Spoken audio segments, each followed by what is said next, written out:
El día de hoy disertaré sobre la neuropatía y la enfermedad de VIH. Mi nombre es Xiomara Padilla Barreto, estudiante de la carrera de Medicina de la Universidad Autónoma Gabriel René Moreno en la materia de infectología. Hablando primeramente sobre lo que es la introducción de la enfermedad, el virus del VIH es un retrovirus del grupo lentivirus cuya diana son los linfocitos CD4.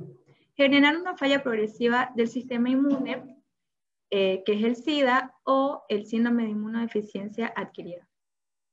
Como introducción también, y hablando sobre los conceptos claves que debemos saber sobre esta enfermedad, es decir, sobre la neuropatía, primeramente, ¿qué es neuropatía? Estamos hablando de una enfermedad que afecta, es decir, cuando nos referimos a neuropatía, estamos hablando de una enfermedad que afecta el sistema nervioso y estas pueden ser tanto periféricas, neuropatías periféricas, como neuropatías centrales.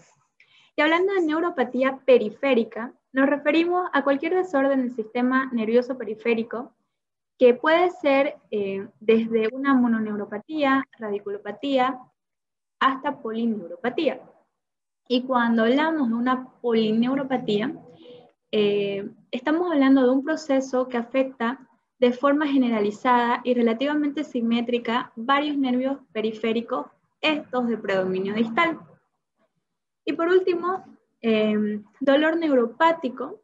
El dolor neuropático es producto de una lesión directa o una enfermedad que afecta el sistema somatosensorial. Entonces, cuando hablamos de dolor neuropático, estamos refiriéndonos a que este dolor es consecuencia de una neuropatía. En este caso vamos a ver que por lo general son las neuropatías periféricas.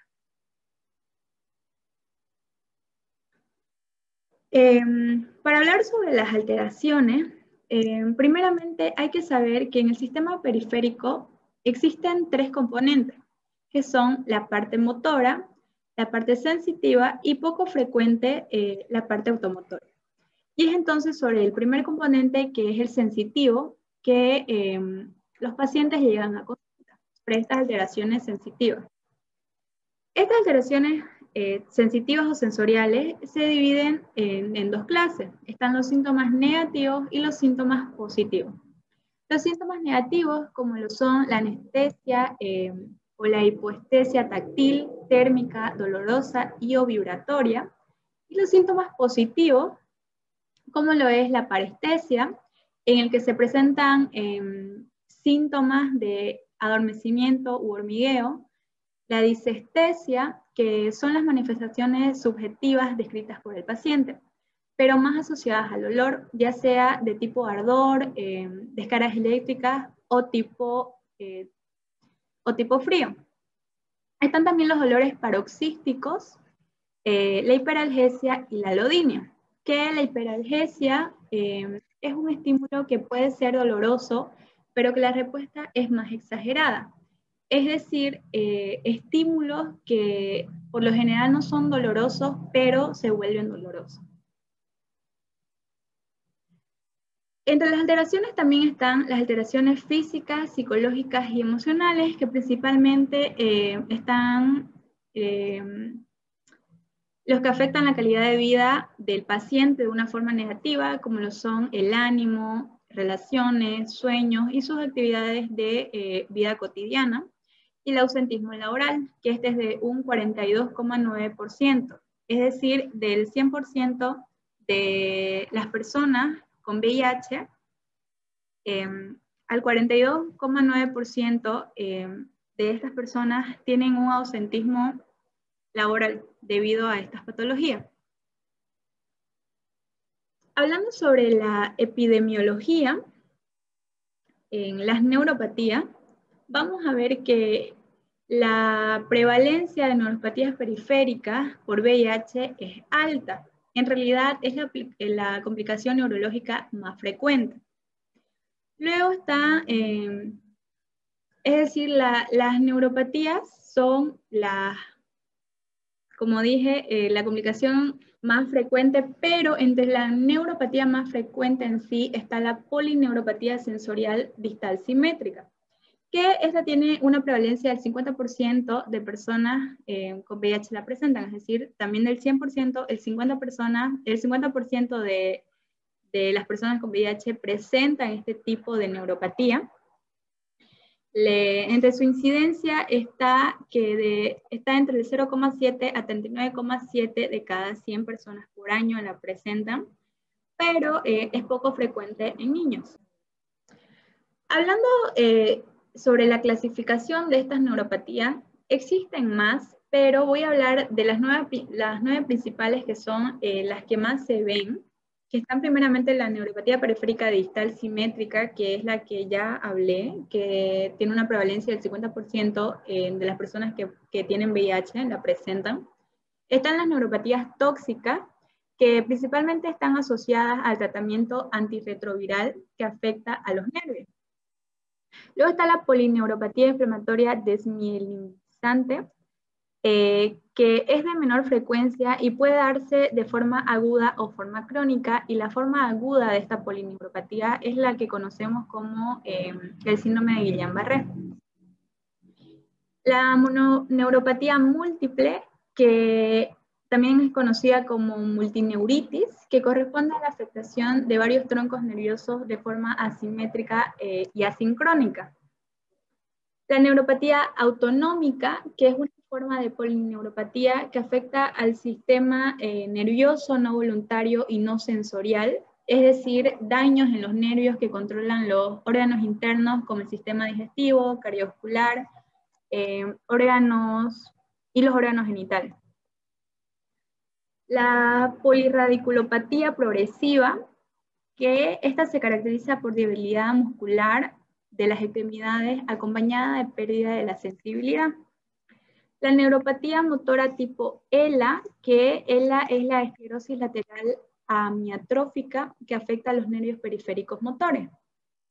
Y luego están estas últimas dos que en realidad no son neuropatías, pero los libros los describen así debido a la fisiopatología que tienen estas alteraciones, que son el síndrome inflamatorio de reconstitución inmune, que este síndrome se presenta en pacientes con infección por VIH semanas o meses después del inicio del tratamiento con antirretrovirales, y es una inflamación que causa un empeoramiento paradójico que afecta paradójico de infecciones preexistentes o desencadena infecciones subclínicas asociadas a un desequilibrio en la respuesta inmune del paciente. Y por último está el síndrome de inflamación difusa de linfocitos, que se caracteriza por una linfocitosis de los CD8, policronal periférica con infiltración visceral, exoftalmia y afectación de la glándula parótida.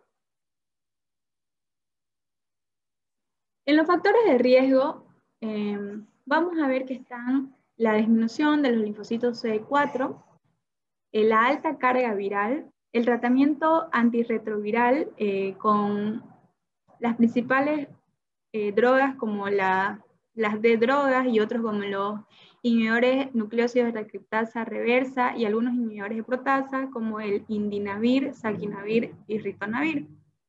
Después vamos a ver que existen factores también demográficos como lo son la edad, es decir, más frecuente en personas mayores de 40 años, de bajo peso, de altura mayor a 1,70 metros, y factores étnicos como la raza negra. Y continuando también con los factores de riesgo están las enfermedades concomitantes, como lo son la diabetes mellitus, anemia, hipoalbuminemia, deficiencias vitamínicas y neoplasia. Infecciones concomitantes, como lo son la tuberculosis, sífilis, citomegalovirus, y por último el abuso de sustancias, principalmente el alcohol y las drogas. Manifestaciones clínicas, vamos a ver que existen pacientes que son asintomáticos, que no tienen ninguna molestia durante el transcurso de la enfermedad, es decir, de las neuropatías, pero también están los pacientes sintomáticos, que cuando se presentan estos síntomas son usualmente de inicio gradual a predominio distal, que hay que tomar en cuenta que predominio distal quiere decir que afecta sobre todo a los miembros inferiores. De predominio distal con progresión ascendente. Es decir, que va desde las extremidades inferiores a las extremidades superiores, principalmente a los dedos y las palmas de la mano. Es un curso usualmente estacionario, es decir, que cuando los síntomas ya ascendieron de los pies a las manos, esto es muy difícil que siga progresando. Entre los síntomas tenemos los más frecuentes, como lo son las parestesias, que son el adormecimiento, hormigueo, que estas pueden ser de carácter espontáneo o provocada. También está el dolor o disestesia, que es de carácter urente, lancinante y opresivo. Menos frecuente están la hiperestesia o alodinia, la inestabilidad de la marcha y los síntomas autonómicos como lo son el reflejo pupilar, la sequedad de la boca y los ojos y la difusión sexual. Y muy raramente están la debilidad y atrofia de las extremidades. Entre los signos que estos pueden presentarse en pacientes asintomáticos como en pacientes sintomáticos, tenemos la sensibilidad dolorosa, térmica y vibratoria disminuidas o ausentes, estas también de predominio distal, la hiporreflexia aquilea y la disautonomía, que es el reflejo, principalmente el reflejo cardiovascular y el reflejo pupilar. Entre el diagnóstico tenemos tres pilares fundamentales, que está el clínico, que se basa en, es decir, el diagnóstico se basa principalmente en el clínico, que incluye la anamnesis, una correcta anamnesis, un correcto examen físico y encontrar los factores de riesgo que la persona puede estar teniendo. Como ya lo dije anteriormente, factores de riesgo como la edad, el peso, la altura. Están también entre el diagnóstico los estudios neurofisiológicos, como lo son la electromiografía y la velocidad de conducción. Y por último, la biopsia, que esta puede ser tanto a nivel del nervio como a nivel dérmico. Por último, en el tratamiento vamos a ver que está tanto el tratamiento farmacológico como el no farmacológico. Pero ya sea cualquiera de los dos casos, debemos de saber que el tratamiento debe estar enfocado principalmente en el manejo del dolor, en el control virológico y en el manejo también de los factores de riesgo. Entre el tratamiento no farmacológico están los masajes, la acupuntura, la hipnosis y las férulas nocturnas bilaterales, que estas se colocan en ambas piernas. Y en el tratamiento farmacológico vamos a ver que se divide en dos grupos, que están el sintomático y el regenerativo. El sintomático, que el principal síntoma que se trata es el dolor, y el regenerativo, que el fin es recuperar el nervio lesionado o dañado a causa de la neuropatía.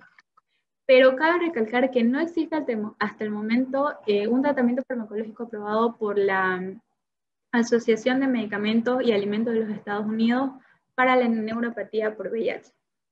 Este es el final de la presentación. Muchas gracias por haberme escuchado.